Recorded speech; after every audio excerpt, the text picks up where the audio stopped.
Viaje a Ixtlán. Borrar la historia personal.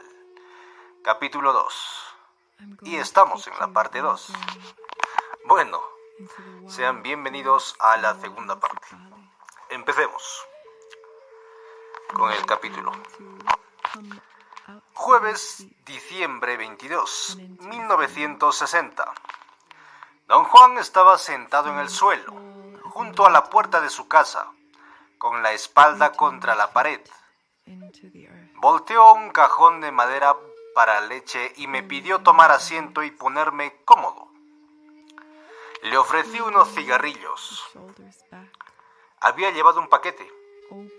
Dijo que no fumaba, pero aceptó el regalo.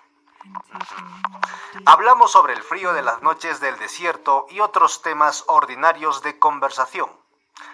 Le pregunté si no interfería yo con su rutina normal. Me miró como frunciendo el entrecejo y repuso que no tenía rutinas y que yo podía estarme con él toda la tarde si así lo deseaba. Yo había preparado algunas cartas de genealogía y parentesco que deseaba llenar con ayuda suya. También había compilado, a través de la literatura etnográfica, una larga serie de rasgos culturales pertenecientes, se decía, a los indígenas de la zona. Quería revisar con él la lista y marcar todos los elementos que le fuesen familiares. Empecé con las cartas de parentesco. ¿Cómo llamaba usted a su padre?, pregunté. Lo llamaba papá, dijo. Muy serio. Me sentí algo molesto, pero procedí sobre la suposición de que no había comprendido. Le mostré la carta y le expliqué un espacio era para el padre y otro para la madre. Di como ejemplo las distintas palabras usadas para padre y madre en inglés y en español. Pensé que tal vez habría debido empezar por la madre. ¿Cómo llamaba usted a su madre?, pregunté. La llamaba mamá, repuso con tono genuino. Quiero decir, ¿qué otras palabras usaba usted para llamar a su padre y a su madre? ¿Cómo los llama usted?, dije tratando de ser paciente y cortés. Se rascó la cabeza y me miró con una expresión estúpida. Caray, dijo. Me la pusiste difícil. Déjame pensar. Tras un momento de titubeo, pareció recordar algo y yo me dispuse a escribir. Bueno, dijo, como inmerso en serios pensamientos. ¿De qué otra forma los llamaba? Oye, papá, oye, mamá. Reí contra mi voluntad. Su expresión era verdaderamente cómica y en ese momento no supe si era un viejo absurdo que me jugaba bromas o si en verdad era un simplón. Usando cuanta paciencia había en mí, le expliqué que estas eran preguntas muy serias y que para mi trabajo tenía gran importancia llenar los formularios. Traté de hacerle comprender la idea de una genealogía e historia personal. ¿Cuáles eran los nombres de su padre y su madre?, pregunté. Él me miró con ojos claros y amables. No pierdas tu tiempo con esa mierda, dijo suavemente, pero con fuerza insospechada. No supe qué decir. Parecía que alguien más hubiese pronunciado esas palabras. Un momento antes, don Juan había sido un indio estúpido y destanteado rascándose la cabeza, y de buenas a primeras había cambiado los papeles. Yo era el estúpido, y él me contemplaba con una mirada indescriptible que no era de arrogancia, ni de desafío, ni de odio, ni de desprecio. Sus ojos eran claros y bondadosos y penetrantes. No tengo ninguna historia personal, dijo tras una larga pausa. Un día descubrí que la historia personal ya no me era necesaria y la dejé, igual que la bebida. Yo no acababa de entender el sentido de sus palabras. Le recordé que él mismo me había asegurado que estaba bien hacerle preguntas. Reiteró que eso no lo molestaba en absoluto. Ya no tengo historia personal, dijo y me miró con agudeza. La dejé un día cuando sentí que ya no era necesaria. Me le quedé viendo, tratando de detectar los significados ocultos de sus palabras. ¿Cómo puede uno dejar su historia personal?, pregunté en tono de discusión. Primero hay que tener deseo de dejarla, dijo, y luego tiene uno que cortársela armoniosamente, poco a poco. ¿Por qué iba uno a tener tal deseo?, exclamé. Yo tenía un apego terriblemente fuerte a mi historia personal. Mis raíces familiares eran hondas. Sentía con toda honradez que sin ellas mi vida no tendría continuidad ni propósito. Quizá debería usted decirme a qué se refiere con lo de dejar la historia personal, dije. A acabar con ella, a eso me refiero, respondió cortante. Insistí en que sin duda yo no entendía el planteamiento.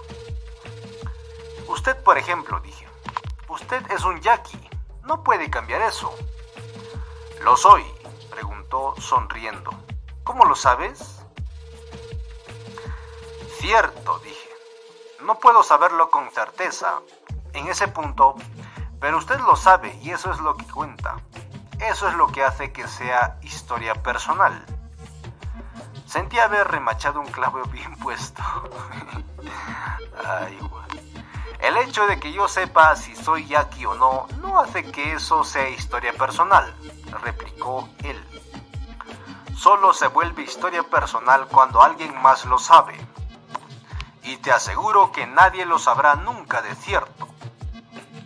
Yo había anotado torpemente sus palabras. Dejé de escribir y lo miré. No podía hallarle el modo.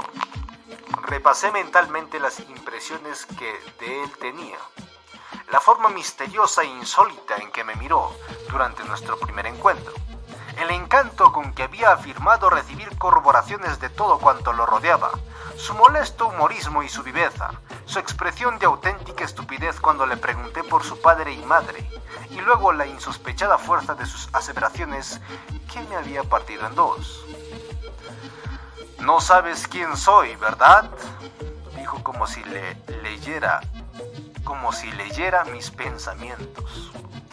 Jamás sabrás quién soy, ni qué soy, porque no tengo historia personal. Me preguntó si tenía padre. Le dije que sí. Afirmó que mi padre era un ejemplo de lo que él tenía en mente. Me instó a recordar lo que mi padre pensaba de mí. Tu padre conoce todo lo tuyo, dijo. Así pues, te tiene resuelto por completo.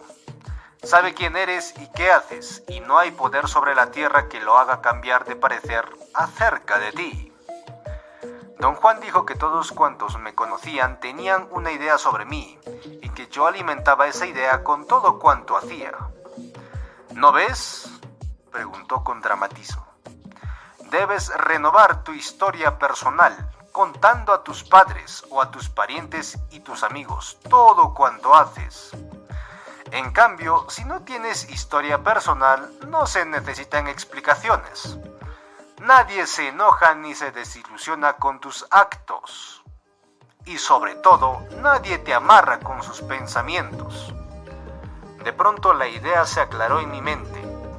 Yo casi la había sabido, pero nunca la examiné.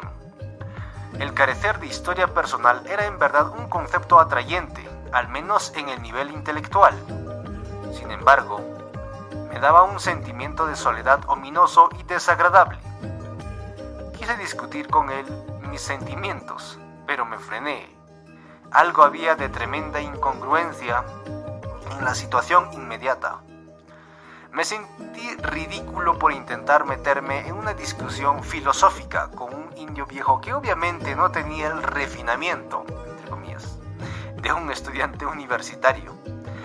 De algún modo, don Juan me había apartado de mi intención original de interrogarlo sobre su genealogía. No sé cómo terminamos hablando de esto cuando yo nada más quería unos nombres y para mis cartas. Dije tratando de reencauzar la conversación hacia el tema que yo deseaba. Es muy sencillo, dijo él. Terminamos hablando de ello porque yo dije que hacer preguntas sobre el pasado de uno es un montón de mierda. Su tono era firme. Sentí que no había forma de moverlo, así que cambié mis tácticas. ¿Esta idea de no tener historia personal es algo que hacen los yaquis?, pregunté. Es algo que hago yo. ¿Dónde lo aprendió usted? Lo aprendí en el curso de mi vida. ¿Se lo enseñó su padre? No, digamos que lo aprendí solo y ahora voy a darte el secreto, para que no te vayas hoy con las manos vacías. Bajó la voz hasta un susurro dramático. Reí de su histrionismo. Había que admitir su excelencia en ese reglón. Por mi mente cruzó la idea de que me hallaba ante un actor nato. «Escríbelo», dijo con arrogante condescendencia. «¿Por qué no? Parece que así estás más gusto, o más a gusto». Lo miré y mis ojos deben haber delatado mi confusión.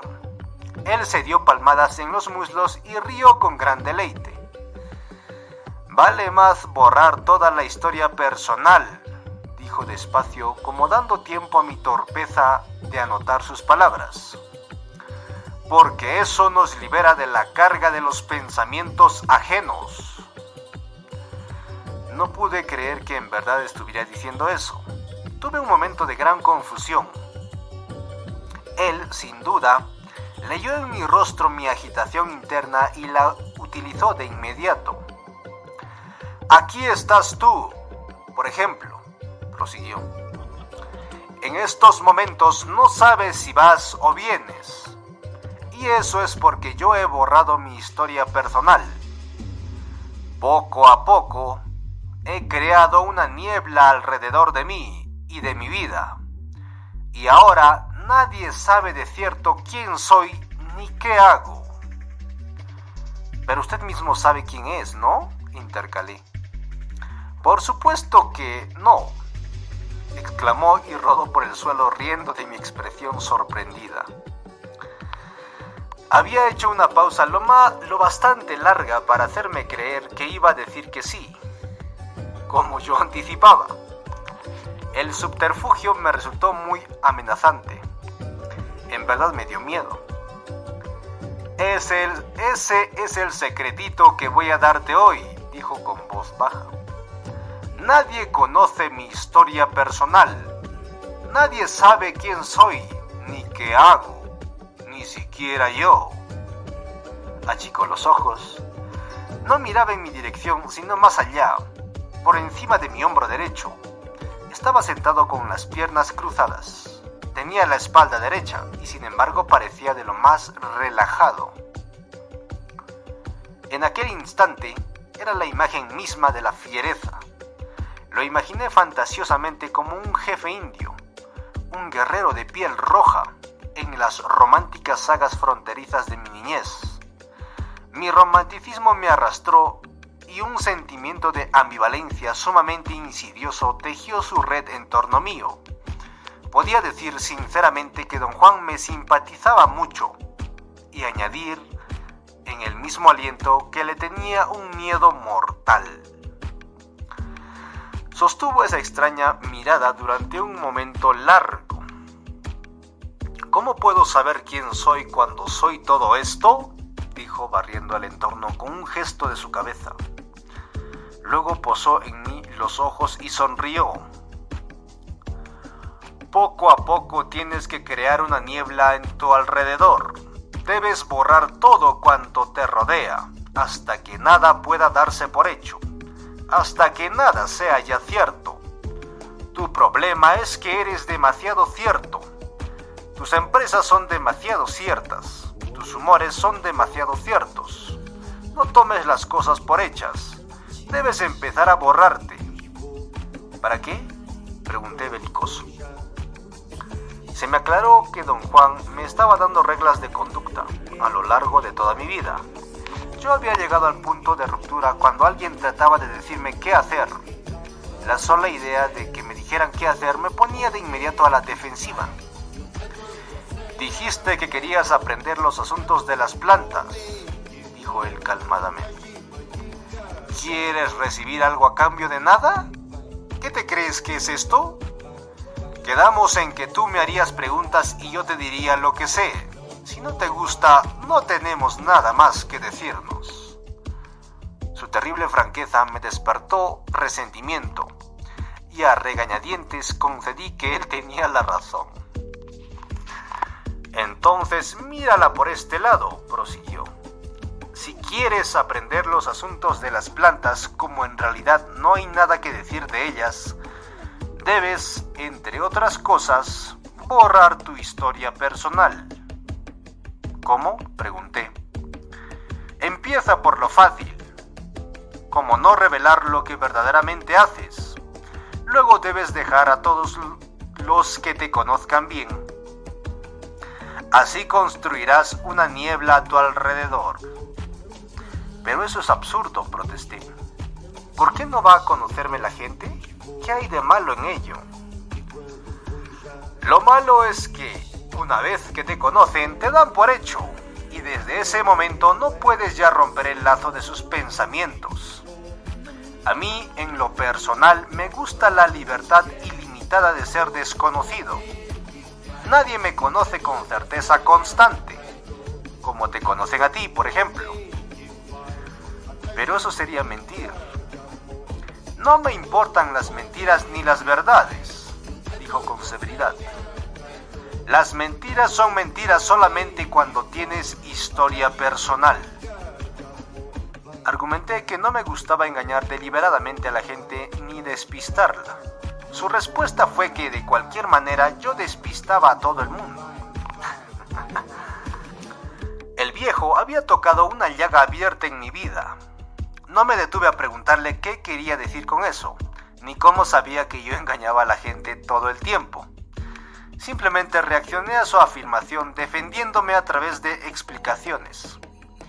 Dije tener la dolorosa conciencia de que mi familia y mis amigos me consideraban indigno de confianza, cuando en realidad jamás había dicho una mentira en toda mi vida. Siempre supiste mentir, dijo él. Lo único que faltaba era que sabías por qué hacerlo. Ahora lo sabes. Protesté. ¿No ve usted que estoy harto de que la gente me considere indigno de confianza?, dije.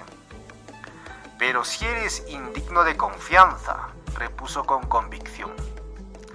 ¡Que no! ¡Que no, hombre! ¡Me llevan los demonios!, exclamé.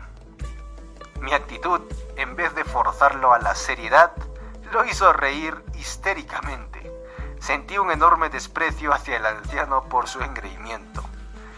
Desdichadamente, estaba en lo cierto con respecto a mí. Tras un rato me calmé y él siguió hablando. Cuando uno no tiene historia personal, explicó, nada de lo que dice puede tomarse como una mentira. Tu problema es que tienes que explicarle todo a todos, por obligación, y al mismo tiempo quieres conservar la frescura, la novedad de lo que haces. Bueno, pues como no puedes sentirte estimulado después de explicar todo lo que has hecho, dices mentiras para seguir en marcha. Me hallaba en verdad perplejo por la gama de nuestra conversación. Escribía lo mejor posible todos los detalles del diálogo, concentrándome en lo que don Juan decía en lugar de detenerme a deliberar en mis prejuicios o en el sentimiento de sus palabras. De ahora en adelante, dijo él, debes simplemente enseñarle a la gente lo que quieras enseñarle, pero sin decirle nunca con exactitud cómo lo has hecho. Yo no puedo guardar secretos, exclamé. Lo que usted dice es inútil para mí. Pues cambia, dijo en tono cortante y con un brillo feroz en la mirada. Parecía un extraño animal salvaje, y sin embargo era tan coherente en sus ideas y tan verbal. Mi molestia cedió al paso a un estado de confusión irritante. Verás, prosiguió, solo tenemos una alternativa. O tomamos todo por cierto o no. Si hacemos lo primero, terminamos muertos de aburrimiento con nosotros mismos y con el mundo. Si hacemos lo segundo y borramos la historia personal, creamos una niebla a nuestro alrededor, un estado muy emocionante y misterioso en el que nadie sabe por dónde va a saltar la liebre, ni siquiera nosotros mismos. Repuse que borrar la historia personal solo acrecentaría nuestra sensación de inseguridad. Cuando nada es cierto, nos mantenemos alertas de puntillas todo el tiempo, dijo él. Es más emocionante no saber detrás de cuál matorral se esconde la liebre, que portarnos como si conociéramos todo. No dijo una palabra más durante un rato muy largo, acaso una hora. Transcurrió en completo silencio. Yo no sabía qué preguntar. Finalmente, se puso de pie y me pidió llevarlo al pueblo cercano. Yo ignoraba el motivo, pero nuestra conversación me había agotado. Tenía ganas de dormir. Él me pidió parar en el camino y me dijo que, si deseaba descansar, debía trepar a la cima plana de una lomada al lado de la carretera y acostarme boca abajo con la cabeza hacia el este. Parecía tener un sentimiento de urgencia. Yo no quise discutir, o acaso me encontraba demasiado cansado hasta para hablar. Subí al cerro e hice lo que él me había indicado. Dormí solo 2 o 3 minutos, pero fueron suficientes para que mi energía se renovara. Llegamos al centro del pueblo, donde quiso que lo dejase.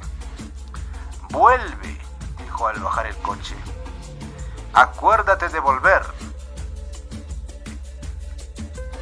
Fin del capítulo 2. Pasamos al capítulo 3. 3. Perder la importancia. Tuve oportunidad de discutir mis 2 visitas previas a Don Juan con el amigo que nos puso en contacto. Su opinión fue que yo estaba perdiendo el tiempo. Le relaté con todo detalle la gama de nuestras conversaciones. Él pensó que yo exageraba y romantizaba a un viejo chiflado y tonto. No había ni mucha visión romántica que aplicar a tan absurdo anciano. Sentía sinceramente que sus críticas sobre mi personalidad habían socavado en forma grave mi simpatía hacia él. Pero tenía que admitirlo, siempre habían sido oportunas, ciertas y agudamente precisas.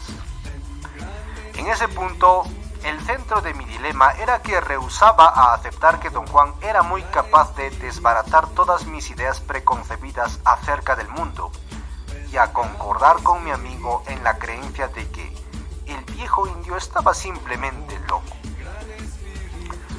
Me sentí compelido a hacerle otra visita antes de resolver el problema.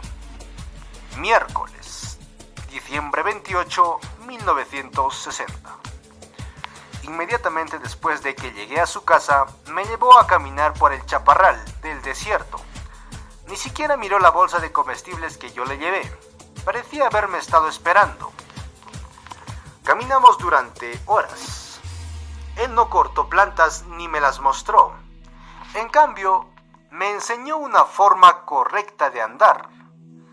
Dijo que yo debía curvar suavemente los dedos mientras caminaba, para conservar la atención en el camino y los alrededores. Aseveró que mi forma ordinaria de andar debilitaba y que nunca había que llevar nada en las manos. De ser necesario transportar cosas, debía usarse una mochila o cualquier clase de red portadora o bolsa para los hombros. Su idea era que, obligando a las manos a adoptar una posición específica, uno era capaz de mayor energía y mayor lucidez. No vi caso en discutir.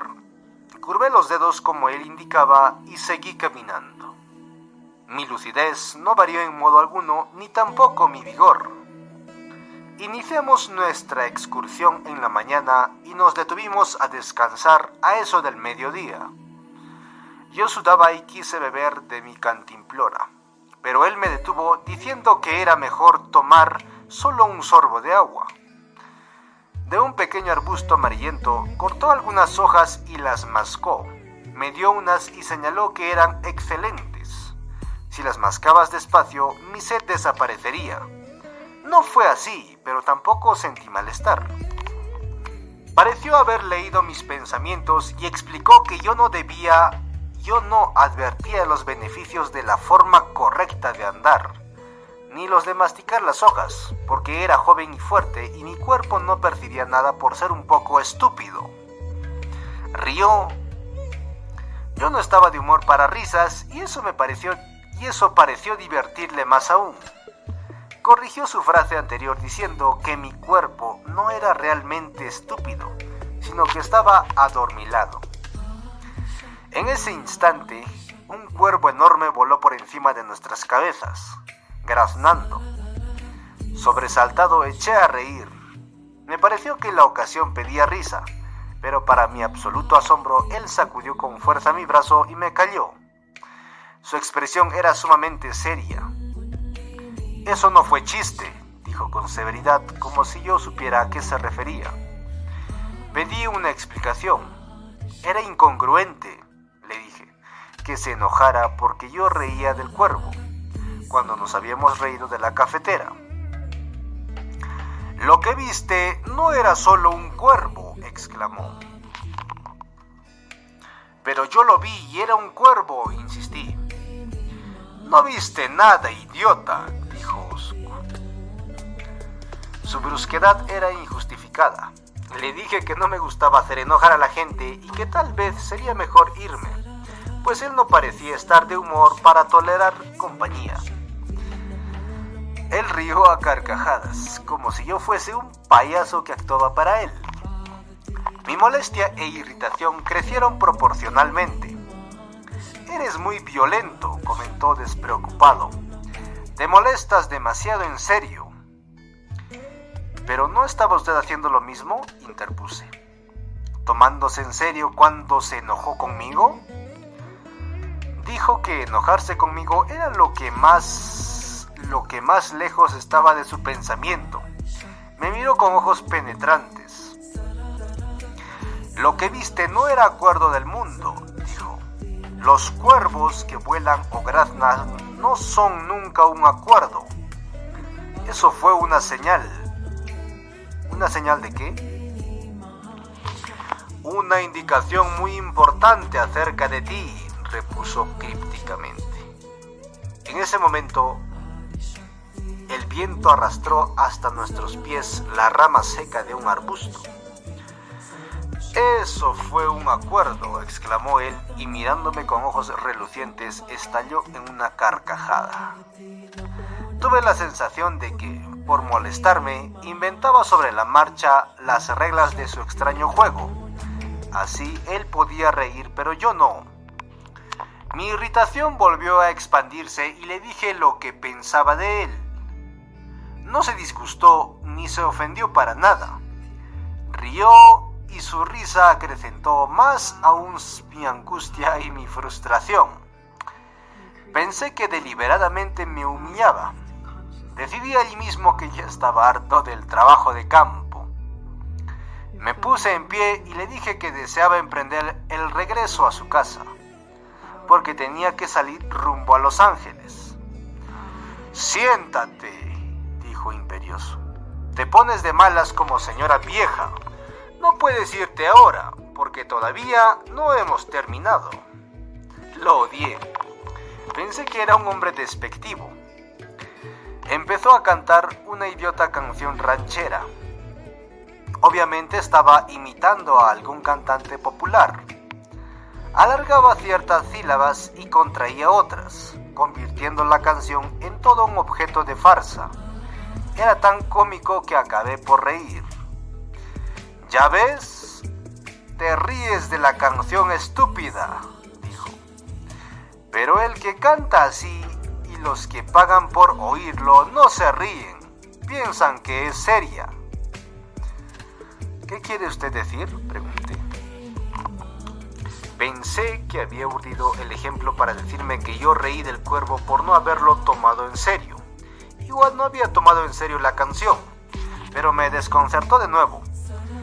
dijo que yo era como el cantante y la gente a quien le gustaban sus canciones, lleno de arrogancia y seriedad con respecto a una idiotez que a nadie en su sano juicio debía importarle un pepino. Luego recapituló, como para refrescar mi memoria, todo cuanto había dicho antes sobre el tema de aprender los asuntos de las plantas. Recalcó enfáticamente que si yo en verdad quería aprender, debía remodelar la mayor parte de mi conducta. Mi molestia creció, hasta que incluso el tomar notas me costaba un esfuerzo supremo. «Te tomas demasiado en serio», dijo despacio. «Te das demasiada importancia. Eso hay que cambiarlo. Te sientes de lo más importante y eso te da pretexto para molestarte con todo. Eres tan importante que puedes marcharte así nomás si las cosas no salen a tu modo. Sin duda piensas que con eso demuestras tener carácter. Eres débil y arrogante». Traté de formular una protesta, pero él no quitó el dedo del renglón. Señaló que en el curso de mi vida yo jamás había podido terminar nada a causa de ese sentido de importancia desmedida que yo mismo me atribuía. La certeza con que hizo sus aseveraciones me desconcertó por completo. Eran verdad, desde luego, y eso me hacía sentirme no solo enojado, sino también bajo amenaza. La arrogancia es otra cosa que hay que dejar, lo mismo que la historia personal, dijo en tono dramático. Yo no quería en modo alguno discutir con él. Resultaba obvia mi tremenda desventaja. Él no iba a regresar a su casa hasta que se le antojase y yo no conocía el camino. Tenía que quedarme con él, a aguantar todo. Hizo un movimiento extraño y súbito. Pareció husmear el aire en torno suyo. Su cabeza se sacudió leve y rítmicamente. Se le veía en un estado de alerta fuera de lo común. Se volvió y fijó en mí los ojos, con una expresión de extrañeza y curiosidad. Me miró de pies a cabeza como buscando algo específico. Luego se levantó abruptamente y empezó a caminar con rapidez. Casi corría. Lo seguí. Mantuvo un paso muy acelerado durante poco menos de una hora. Finalmente se detuvo junto a una colina rocosa y nos sentamos a la sombra de un arbusto. El trote me había agotado por completo, aunque me hallaba de mejor humor. Era extraña la forma en que había cambiado. Me sentía casi alborozado, pero cuando habíamos empezado a trotar, después de nuestra discusión, me hallaba furioso con él. «Es muy extraño», dije, «pero me siento de veras bien». Oí a la distancia el graznar de un cuervo. Él se llevó el dedo a la oreja derecha y sonrió. «Eso fue una señal», dijo. Una piedra cayó rebotando cuesta abajo y aterrizó con estruendo en el chaparral. Él rió con fuerza y señaló con el dedo en esa dirección del sonido. «Y eso fue un acuerdo», dijo. Luego preguntó si me encontraba dispuesto a hablar de mi arrogancia. Reí. Me sentí... mi sentimiento de ira parecía tan lejano que ni siquiera podía yo concebir cómo me había disgustado con don Juan. «No entiendo qué me está pasando», dije. «Me enojé y ahora no sé por qué ya no estoy enojado». «El mundo que nos rodea es muy misterioso», dijo él. «No entrega fácilmente sus secretos». Me gustaban sus frases crípticas. Eran un reto y un misterio. No podía yo determinar si estaban llenas de significados ocultos o si eran solo puros sinsentidos. «Si alguna vez regresas aquí al desierto», dijo, «no te acerques a ese cerrito pedregoso donde nos detuvimos hoy. Húyele como a la plaga». «¿Por qué? ¿Qué ocurre?» «Este no es el momento de explicarlo», dijo. Ahora nos importa perder la arrogancia. Mientras te sientas lo más importante del mundo, no puedes apreciar en verdad el mundo que te rodea. Eres como un caballo con anteojeras. Nada más te ves tú mismo, ajeno a los demás. Me examinó un momento. Voy a hablar aquí con mi amiguita, dijo señalando una planta pequeña. Se arrodilló frente a ella y empezó a acariciarla y a hablarle. Al principio no entendí lo que decía, pero luego cambió de idioma y le habló a la planta en español. Parloteó sandeces durante un rato. Luego se incorporó. No importa lo que le digas a una planta, dijo. Lo mismo da que inventes las palabras. Lo importante es sentir que te cae bien y tratarla como tu igual. Explicó que alguien que corta plantas debe disculparse cada vez por hacerlo y asegurarles que algún día su propio cuerpo les servirá de alimento. Con que a fin de cuentas las plantas y nosotros estamos parejos, dijo. Ni ellas ni nosotros tenemos más ni menos importancia. Anda, háblale a la plantita, me instó. Dile que ya no te sientes importante. Llegué incluso a arrodillarme frente a una planta, o a la planta, pero no pude decidirme a hablarle. Me sentí ridículo y reí. Sin embargo, no estaba enojado. Don Juan me dio palmadas en la espalda y dijo que estaba bien, que al menos había dominado mi temperamento. De ahora en adelante, habla con las plantitas, dijo. Habla hasta que pierdas todo sentido de importancia. Háblales hasta que puedas hacerlo frente de los demás. Ve a esos cerros de ahí y practica solo. Le pregunté si bastaba con hablar a las plantas en silencio, mentalmente. Rió y me golpeó la cabeza con un dedo. No, dijo. Debes hablarle en voz clara y fuerte si quieres que te responda. Caminé hasta el área en cuestión, riendo para mí de sus excentricidades. Incluso traté de hablar a las plantas, pero mi sentimiento de hacer el ridículo era avasallador. Tras lo que consideré una espera apropiada, volví a donde estaba don Juan. Tuve la certeza de que él sabía que yo no había hablado a las plantas. No me miró, me hizo seña de tomar asiento junto a él. Obsérvame con cuidado, dijo. Voy a platicar con mi amiguita. Se arrodilló frente a una planta pequeña y durante unos minutos movió y contorsionó el cuerpo hablando y riendo. Pensé que se había salido de sus cabales. Esta plantita me dijo que te dijera que es buena para comer, dijo al ponerse en pie. Me dijo que un manojo de estas plantitas mantiene sano a un hombre. También dijo que hay un buen montón creciendo por allá. Don Juan señaló un área sobre una ladera a unos 200 metros de distancia. Vamos a ver, dijo. Reí de su actuación. Estaba seguro de que hallaríamos las plantas, pues él era un experto en el terreno y sabía dónde hallar las plantas comestibles y medicinales. Mientras íbamos hacia la zona en cuestión, me dijo como al acaso que debía fijarme en la planta, porque era alimento y también medicina. Le pregunté, medio en broma, si la planta acababa de decirle eso. Se detuvo y me examinó con aire incrédulo. Meneó la cabeza de lado a lado. ¡Ah!, exclamó riendo. Te pasas de listo y resultas más tonto de lo que yo creía. ¿Cómo puede la plantita decirme ahora lo que he sabido toda mi vida? Procedió a explicar que conocía desde antes las diversas propiedades de esa planta específica y que la planta solo le había dicho que un buen montón de ellas crecía en el área recién indicada y que a ella no le molestaba que don Juan me lo dijera.